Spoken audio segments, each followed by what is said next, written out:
Okay, everybody, welcome to the next video in my mini video series I'm doing on you guys to help you get ready for clinical. The new clinical guide will be coming out shortly. It is under construction, but these videos are kind of leading up into what is in the clinical guide, which is going to be all nice and organized and good for you guys to go. So what's next? So we put our patient to sleep. We've protected their teeth. They're safely looking very well, right? Now we have to position them, right? Surgeries come with many different kinds of positions: supine, prone, lithotomy, reverse T-Berg, sitting or beach chair. And with all of those positions come risk of injury and come pathophysiologic changes. We're not going to do the pathophys stuff today. We'll do that another day. So I want to focus on the injury piece of it. So we're going to talk about how nerves are injured and kind of the cycle that they all go in. What are the factors that are contributing to it? And then we're going to talk about some of the most common nerve injuries and how you guys can help prevent them. All right. So how do we injure our nerves? There's 4 ways. Number 1 is transection. That's more a surgical thing. They can do some things over the drapes. Not really much we can do about that. Second one is compression. So we really have to look at all the kind of compression points, whether your patient's got like bony prominences, what their arms or legs, what they are sitting against, and make sure there isn't any type of compression injury to nerves. Stretch or traction, elongation, pulling on those nerves can cause conduction changes, axonal disruption, and just actually, and even interruption of the vascular supply of the nerve. So no good. And then kinking. So kinking is when a nerve is pinched between 2 immovable structures. This can happen if a patient's in like really exaggerated lithotomy is one of the ways that can happen. All right. And what happens is basically the basic common component of all these injuries is ischemia.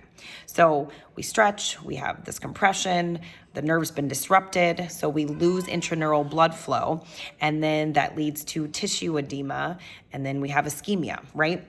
Because edema is going to cause the capillary pressure to rise. It's going to decrease the flow to tissues. We're going to increase the tissue pressure because of the edema. And we're going to be in this vicious cycle of ischemia, and that is no good. So what are some of the factors that we need to look at once our patient is asleep that contribute to nerve injury? 2 of the biggest ones are time and pressure. How long is the surgery? How long are they in that position? And then what is the actual amount of pressure on? So that's always going to be the 2 biggest ones that contribute to nerve injury. Other things that contribute you have to look at is incorrect surgical positioning.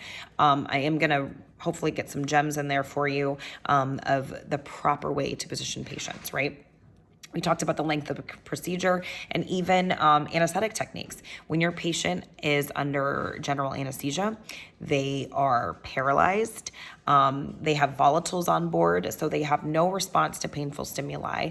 And volatiles actually they work in GABA in the brain. They can actually relax those, relax and cause increased mobility of those joints to get a stretch injury. Plus, you can get hypotension with GA.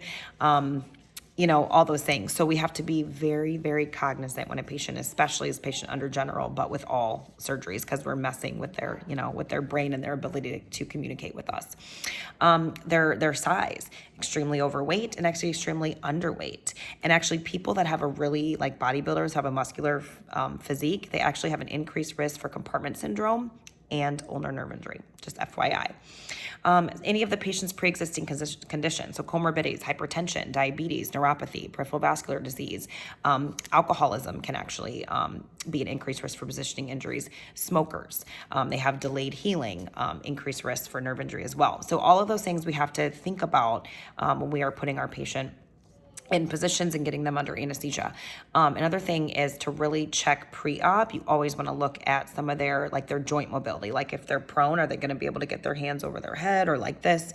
Neuropathy, how bad is the neuropathy? Because they are not going to be able to feel anything. If you're doing any type of block or anything if you do like a supraclavius, that arm is not going to be doing much of anything. So we need to protect it. So all of those things I want you guys to be thinking about.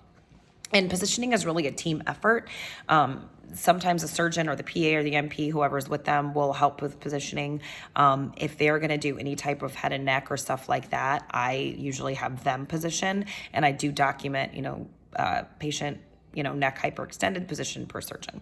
But always always step up and give your input if you feel like something is off with this patient. The nurse, all of you guys, it is a team effort, because if something happens to that patient, everybody in that room is going to get called to the carpet to talk about it, okay? Lastly, I want to talk about some of the three biggest nerves that are at risk, and that's going to be your brachial plexus. Brachial plexus is huge. It doesn't matter what surgery that you are doing, protect this right here, all right? So where neck is positioned, you don't want these pulling anywhere, something pulling here, because your brachial plexus runs right through here, and that is always at big risk.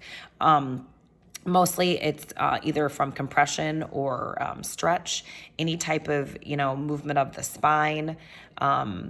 Always, no matter what you're doing, watch the brachial plexus, watch the shoulders, watch the turning of the head, sternal retractors, watch it when they're prone.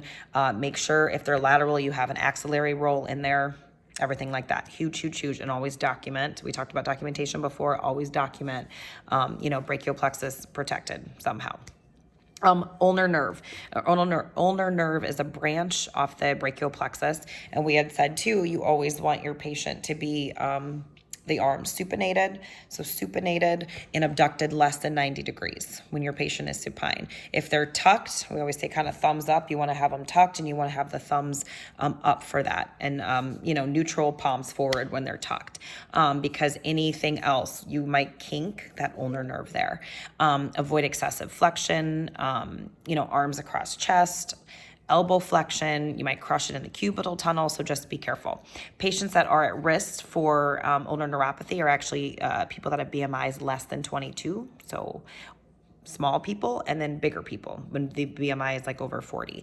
How you will see that show up is they will have like claw hands. The fourth and fifth fingers will be clawed, and that's how you know there's been some type of ulnar nerve injury.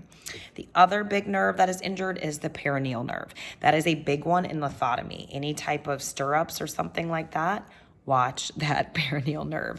The perineal or peroneal, however you want to say it, is a branch off the sciatic nerve, and usually it's damaged from some type of compression. And what that looks like, it'll be a foot drop, and they won't be able to evert their foot, and that's what that injury will look like post-op.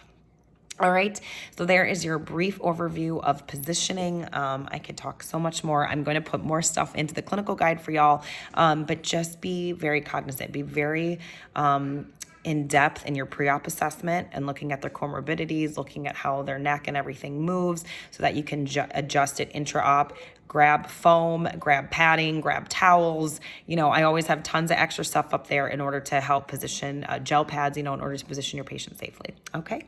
All right. You guys have a good one. I'll be back shortly.